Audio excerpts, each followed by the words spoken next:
오늘은 아이폰 15 프로맥스와 이전 프로맥스들 간의 벤치마크 비교, 앱 실행 속도, 리프레쉬, 이미지 렌더링과 비디오 렌더링 속도를 비교해보고요. 프로 모델 최초로 지원하는 USB-3 케이블 데이터 통신 속도 또한 비교해봅니다. 15 프로맥스를 고민하는 분들께 도움이 됐으면 좋겠습니다. 시작해보죠. 먼저 프로맥스 모델 세 종류 간의 속도 비교부터 진행해보려고 합니다. 모든 기기 초기화 마쳤고요. 한국 시간으로 10월 5일 배포된 iOS 17.0.3으로 소프트웨어 업데이트한 상태. 13 프로맥스의 A15 바이오닉, 14 프로맥스의 A16 바이오닉 프로세서와 다르게 15 프로맥스는 A17 프로라는 프로 명칭이 들어간 독특한 칩이 들어갔죠. 벤치마크 한 번씩 돌려볼게요. 먼저 긱벤치입니다. 13 프로맥스부터 싱글 2414, 2636, 2892가 나오네요. 멀티코어는 6010, 6866, 7213. 이 세 기기 모두 방금 시스템 초기화 과정이 있었기 때문에 몸통이 살짝씩 뜨뜻합니다. 쿨러 장착하고 아주 시원한 상태에서 돌려봤는데 이 정도까지는 올라가더라고요. 3D마크의 와일드라이프 익스트림 점수 볼까요? 2811, 3254, 그리고 15 프맥은 3809점 나왔습니다. 14 프맥과 15 프맥이 20% 정도 되는 점수 차이가 나네요. 점수로만 봤을 땐 성능이 향상된 거 확실하니까 이제 좀 더 실제적인 부분을 보죠. 여기 쭉 나열된 10개의 앱을 동시에 실행시키면서 누가 더 빨리 실행시키는지 살펴볼게요. 네이버 속도 차이 거의 안 나지만 15, 14, 13 순으로 열리는 모습 볼 수 있습니다. 검색어 하나씩 넣어놓고 홈화면으로 갈게요. 곧 이어서 진행할 리프레시 테스트 때 잘 살아있는지 체크하겠습니다. 인스타그램 15 쪽이 빨리 열렸고 14, 13은 거의 똑같이 실행되네요. 나와서 넷플릭스 거의 차이 없는 것 같죠? 팝하고는 어떨까요? 15부터 쫘르륵 열리네요. OK 캐시백을 굳이 왜 넣었냐면 제가 자주 쓰는 앱인데 앱이 좀 무거운 것 같더라고요. 세 기기가 거의 차이 없이 비슷한 속도로 실행합니다. 자, 여기까지 몸풀기였고요. 이제부터 게임 앱들입니다. 탕탕특공대 정말 정직하게 15, 14, 13 순으로 게임에 진입하네요. 그대로 내려놓고요. 검은 사막 13 프로맥스가 좀 많이 늦어 보이는데요. 검은 사막 앱이 좀 무거워요. 그쵸? 역시 15부터 차례대로 열리네요.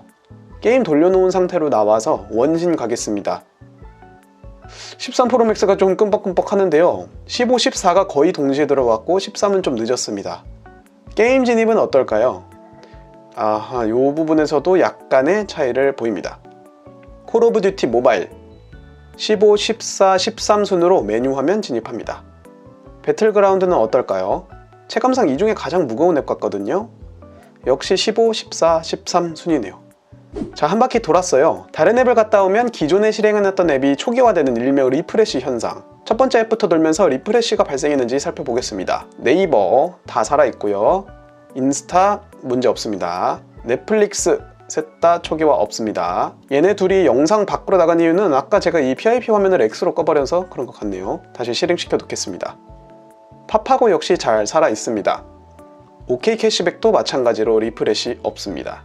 탕탕특공대 자 14 프로맥스가 리프레시 되는군요. 이번 테스트 첫 리프레시를 14 프맥이 기록합니다. 검은 사막 14 프로맥스가 다시 한번 앱을 초기화하네요. 좀 의외의 결과입니다. 다시 게임 돌려놓고요. 원신 이번엔 세 기기 모두 초기화. 리프레시가 없는 경우엔 이 로딩 화면 없이 바로 인게임 들어가지거든요. 콜옵 세 기기 모두 잘 살아있습니다. 배틀그라운드도 문제 없네요. 자, 첫 번째 리프레시 테스트 결과 14 프로맥스가 3개의 앱을 리프레시 시켰고요. 13과 15는 똑같이 1개씩 리프레시를 보여줬습니다. 자, 다시 한번 해볼 건데요. 이번에는 카메라 촬영을 한 번씩 진행하겠습니다. 아이폰은 전통적으로 카메라 촬영 후에 기존에 실행해놨던 앱들을 자주 리프레시 시키는 현상이 있죠. 8GB라는 시리즈 최대 램이 들어간 15 프로맥스도 이 현상이 있을지 확인해보시죠. 네이버 자 13, 14, 15 모두 리프레시 됩니다. 이 전통은 진짜 명불허전이네요. 인스타 다행히 모두 그대로입니다. 넷플릭스 그대로, 팝하고도 그대로, OK 캐시백 그대로, 탕탕특공대 세 기기 모두 초기화, 검은 사막 13, 14는 리프레시고 15는 아직 잘 유지 중입니다. 원신 세 기종 모두 문제 없습니다. 콜 오브 듀티 문제 없네요. 배틀그라운드도 3기기 잘 유지하고 있었습니다. 자, 두 번째 리프레시 테스트 13은 3개, 14도 3개, 15는 2개 앱에서 리프레시 현상을 확인할 수 있었습니다. 사진 촬영 후 한 번 더 해봤는데요. 빨리 보여드릴게요. 네이버는 13과 14에서 리프레시, 인스타 모두 문제 없고요. 넷플릭스 문제 없고요. 팝하고 문제없고요. OK 캐시백 문제없고요.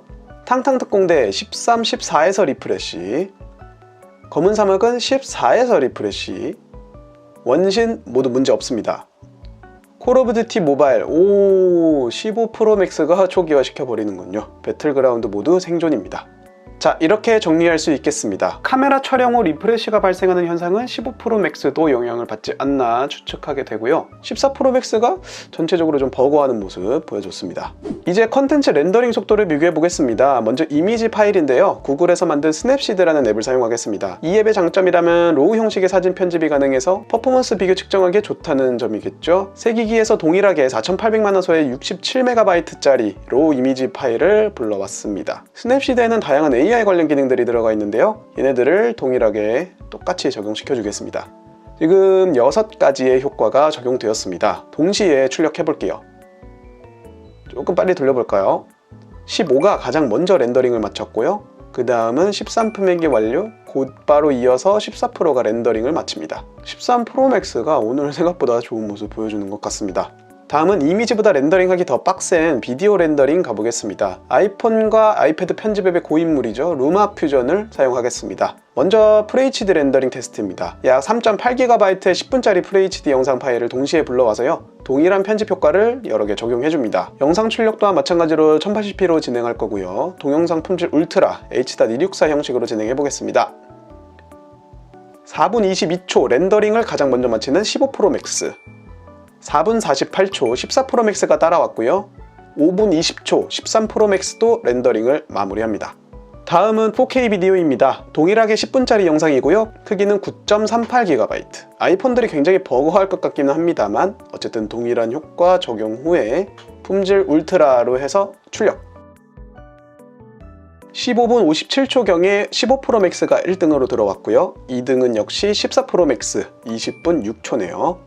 23분 12초에 13 프로 맥스가 3등으로 마무리합니다. 이미지 렌더링 소요 시간은 너무 짧아서 프로세서 간의 속도 차이가 명확히 보이지는 않았는데요. 영상 출력, 특히 4K 렌더링에서 그 차이가 두드러지게 확인된 것 같습니다. 사실 저도 하드웨어적인 한계로 인해서 폰으로 영상 편집을 하지는 않습니다만 애플은 신제품들을 점점 더 이런 창작 활동을 위한 도구로 미는 것 같더라고요. 성능 자체로만 보면 확실히 퍼포먼스는 차곡차곡 개선되고 있는 것 같습니다.